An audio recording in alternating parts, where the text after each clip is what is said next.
Salut à tous et bienvenue dans ce 20e show JCN en français. Pour l'occasion, Florian est retourné dans son habitat naturel, c'est-à-dire à Paris, et on le retrouve en direct live des bureaux d'ASO avec Christian Prudhomme pour parler de la future saison 2021 qui s'annonce un peu compliquée à cause du Covid. À toi Florian. Merci pour ce lancement Loïc, on se retrouve devant les locaux de Canal+, où comme promis j'ai laissé ton CV, je croise les doigts pour toi pour qu'il te rappelle. J'espère que tu as été sage pendant mes vacances. Et blague à part, on va plutôt aller en face, du côté des locaux d'Amaury Sport Organisation, où on a la chance aujourd'hui d'être reçu par le président directeur du Tour de France, Christian Prudhomme, et on va discuter avec lui de la saison à venir 2021 puisque c'est déjà demain. Et comme vous le savez peut-être, Amaury Sport Organisation est certes l'organisateur du Tour de France, mais pas seulement, du Marathon de Paris, de l'Open de France par exemple, mais en vélo c'est énormément d'organisations. Le Saudi Tour, Oman, la Volta a Catalunya par exemple, tant d'organisations qui sont aujourd'hui remises en cause. On va les voir sans plus attendre avec Christian ce qu'il en est de 2021. C'est parti.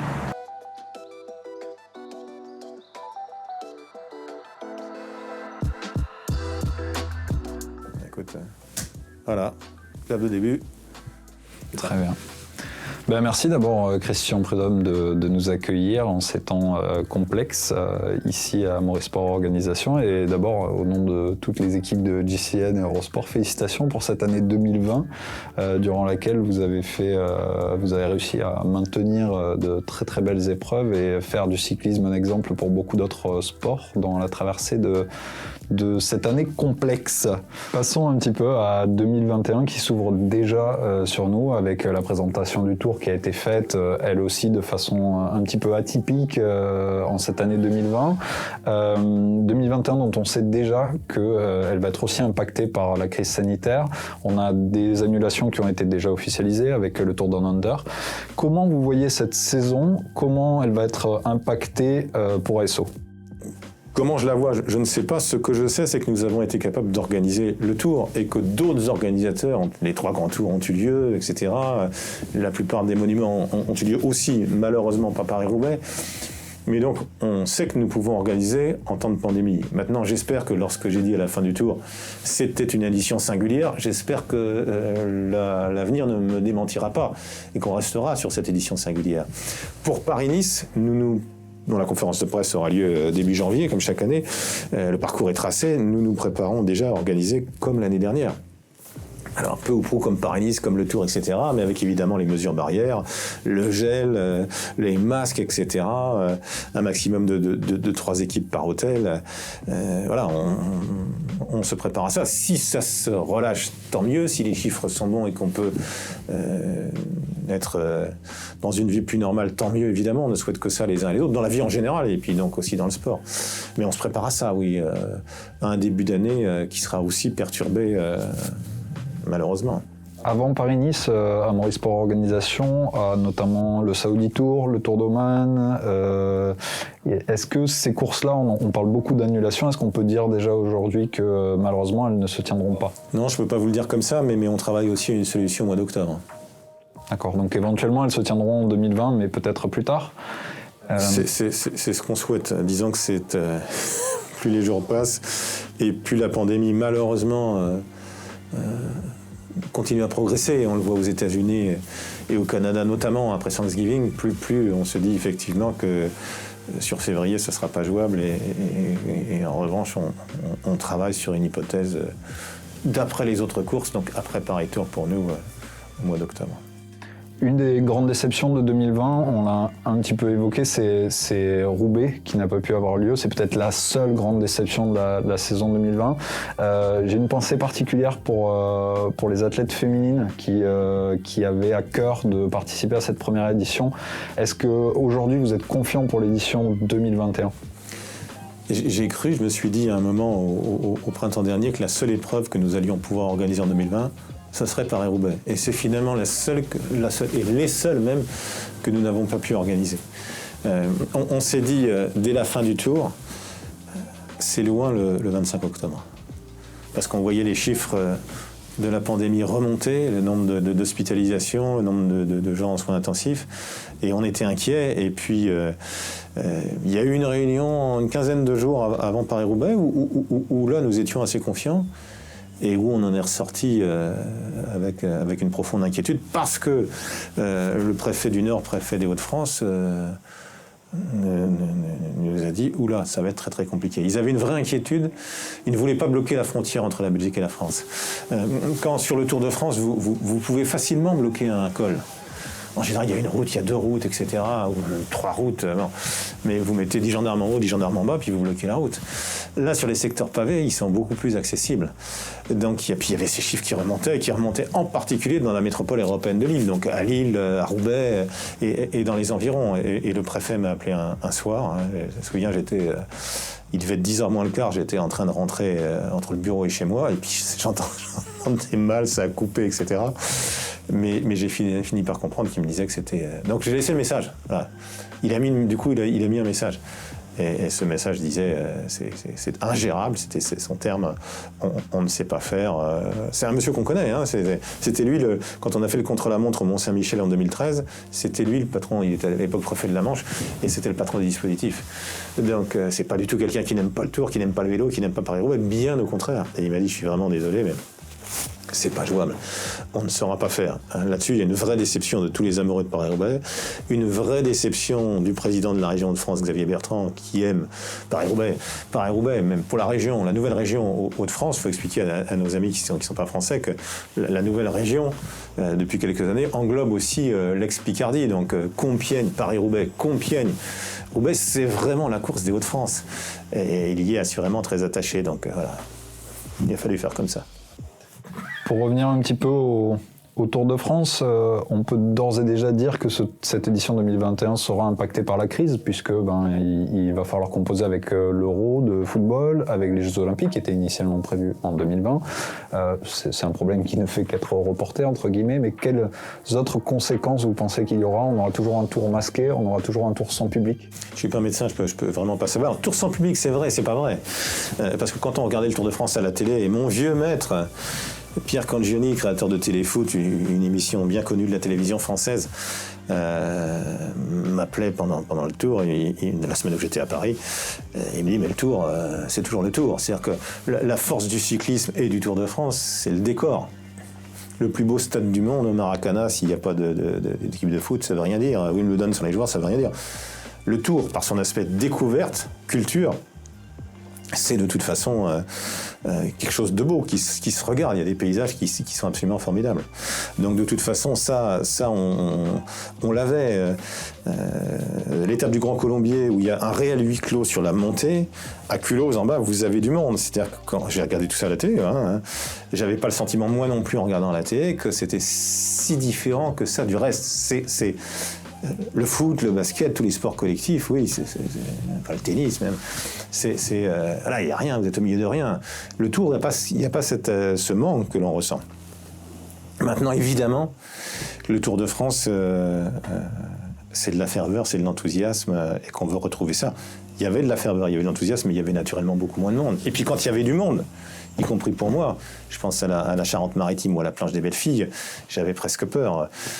L'un de nos speakers, à l'arrivée à la planche des Belles-Filles, après ce dernier contre-la-montre et le grand chambardement de l'avant-dernier jour, notre speaker a dit « Oh, puis il y a plein de monde, etc. » C'est formidable. Je suis allé lui taper sur l'épaule, il y a la préfète juste à côté. « N'en fais pas trop, parce que là, on était... Voilà. Et alors les gens ont respecté pendant 19 jours ou 20 jours les masques, et puis c'était un peu moins vrai ce jour-là. Donc voilà, c'était heureusement la fin du Tour. C'était voilà. Mais le fait de voir du monde là où on est heureux de voir plein de monde d'habitude, on avait des réflexes qui étaient à l'opposé. Mais bien évidemment que le cyclisme, c'est la proximité, c'est pour approcher des champions, donc on espère que ça reviendra le plus vite possible. Maintenant, voilà, je suis pas médecin, je ne sais pas du tout ce que ça va donner. Ce que je sais simplement, c'est qu'on a été capable d'organiser le Tour dans des conditions tout à fait particulières, en prenant un tas de mesures. j'ai plus en tête les chiffres, mais je crois plusieurs tonnes de gel hydroalcoolique, les masques, etc. 3 équipes maximum par hôtel, alors que parfois on était au-delà, un étage complet pour une seule équipe, manger à part, séparé du reste, etc. Les équipes qui elles-mêmes ont sacrément bien joué le jeu. Attention, encore une fois, c'est une œuvre collective. Tout le monde avait bien conscience qu'on était sur le même bateau. Ça, c'est sûr. Parfois, cette formule, elle est employée dans le monde du cyclisme en disant faut qu'on travaille ensemble, on est sur le même bateau, mais ça marche pas. Là, ça a marché. C'est le vélo collectivement, contrairement à d'autres disciplines, on n'a jamais avancé seul. Le seul moment où on n'a pas parlé à tout le monde, et notamment pas au service de l'État, je l'évoquais tout à l'heure, c'était juste avant Nice, le mercredi, le jeudi qui précède le grand départ, et où là, on a été rappelé à l'ordre, très clairement. Mais c'est ce qui a sauvé le Tour, j'en suis convaincu. En conclusion, cette expérience qui a été certainement extrêmement difficile mais réussie vous met plutôt en confiance quant à un Tour 2021 dans au moins des conditions aussi bonnes et donc réussies que celui de 2020, mais certainement meilleures. Le plus important, c'est notre vie à nous tous dans nos pays respectifs. C'est ça d'abord. Après, on voit à quel point le sport et les grandes célébrations populaires, notamment de sport, peuvent manquer quand elles n'existent plus ou qu'elles sont dans des conditions différentes. Je souhaite qu'on puisse organiser le plus normalement possible parce que j'ai envie, comme vous, comme nous tous, que la vie, qu'on retrouve la vie d'avant, quoi, qu'on puisse se serrer la main. Serrer la main à quelqu'un, pour moi, ça veut dire quelque chose. Là, en fait, on s'éloigne les uns des autres avec ce système-là. On n'a pas le choix en ce moment, mais pourvu que ça dure le moins longtemps possible. Justement, qu'est-ce que le cyclisme et peut-être le Tour, selon vous, gardera de cette crise sanitaire lorsqu'elle sera derrière nous? Est-ce que vous pensez qu'il y a notamment certaines personnes qui sont inquiètes de se dire peut-être que finalement on gardera des jauges de spectateurs au départ aux arrivées, peut-être qu'on gardera une distance avec les journalistes, etc. Ça, je n'y crois pas. En revanche, il y a des choses... Il y a une chose qui, à mon avis, va rester, je ne vois pas comment ça pourrait changer, il ne faut pas que ça change. C'est ce qu'on appelle le fond de ligne, donc après l'arrivée des coureurs, c'est qu'il faut qu'il y ait uniquement la caméra du direct.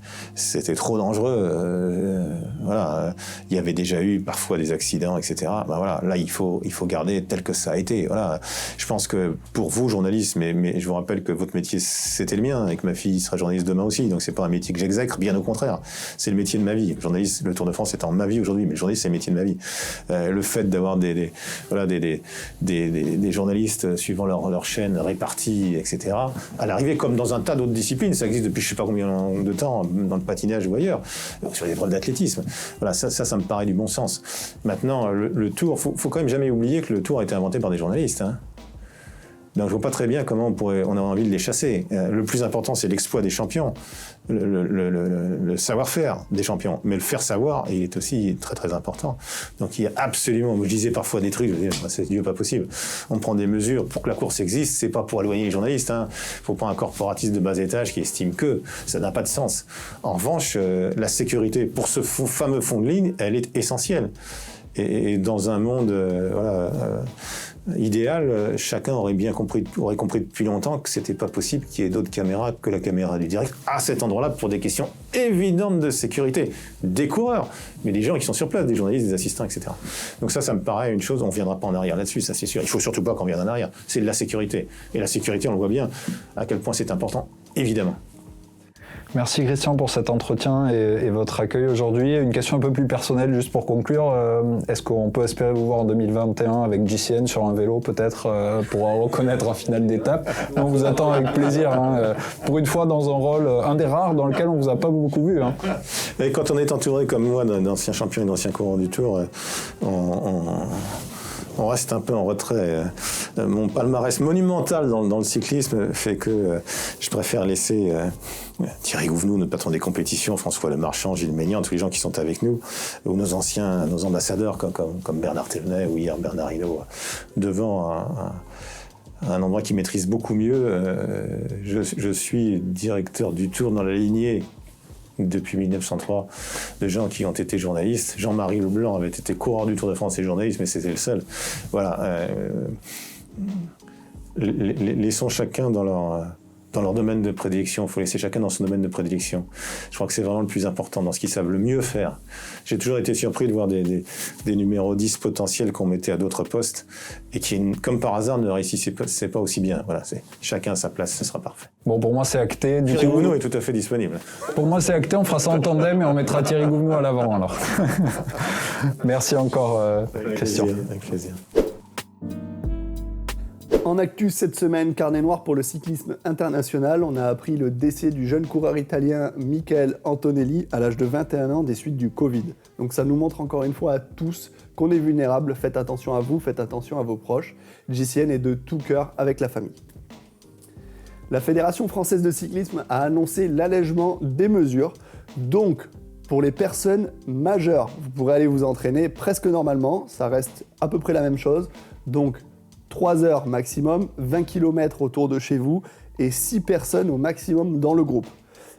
Et là, la nouveauté, c'est que pour les mineurs, vous faites à peu près ce que vous voulez. Il n'y a pas de mesure particulière.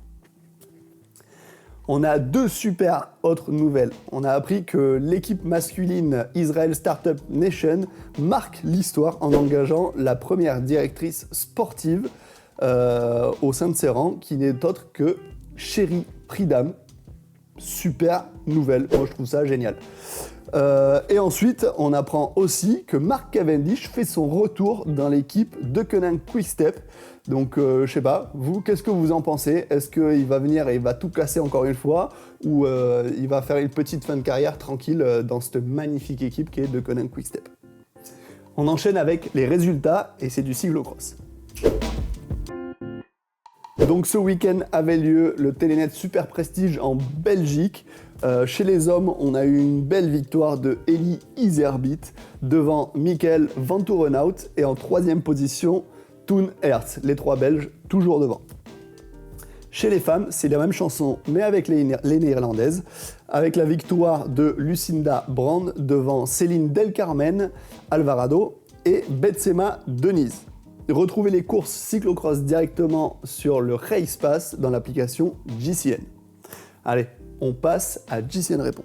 Et là maintenant tout de suite c'est JCN qui répond à tous vos commentaires. Je vous ai choisi 3 questions.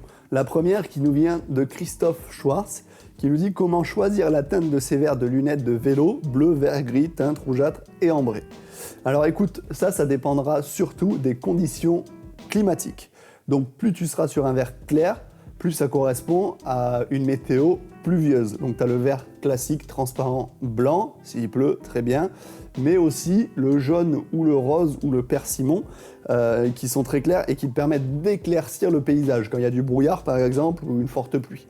Après, s'il fait beau, c'est à toi de voir, tu pourras partir sur des teintes beaucoup plus foncées, mais si tu veux jaune, vert ou plus bleu, enfin voilà, ça restera un vert solaire, et là c'est selon tes goûts, tu t'adapteras. Voilà. En deuxième, j'ai une question de Romain Pochet, mais celle-là, elle est dédiée à notre caméraman. Du coup, il nous dit, le poteau yo-yo, il carbure à quoi pour être aussi impressionnant sur les pavés ? Donc c'est question diététique, on est d'accord, parce que sinon, il carbure à plein d'autres trucs qu'il ne faut pas dire. Du coup, à quoi tu carbures, poteau yo-yo ? Pâte au pesto. En 1 et en 2 Burger au pesto. et en 3. C'est tout en fait. Voilà, t'as la réponse. Niveau diététique, on est au top. Il y a de la verdure, il y a du pesto. En 3e, question un peu plus sérieuse, c'était sur le lavage de vélo, qui nous vient de AC Motors, qui nous dit « Venant du motocross, après chaque lavage, on applique de la bombe nettoyante frein sur les disques pour enlever les saletés résiduelles. » Alors écoute, c'est une très belle intervention parce que j'y avais pas pensé personnellement, pourtant moi aussi je viens de la moto, mais le disque étant très récent dans le vélo de route, on était habitué au patin, on n'a pas forcément pensé à ça. Dans le VTT, peut-être que c'est déjà d'actualité.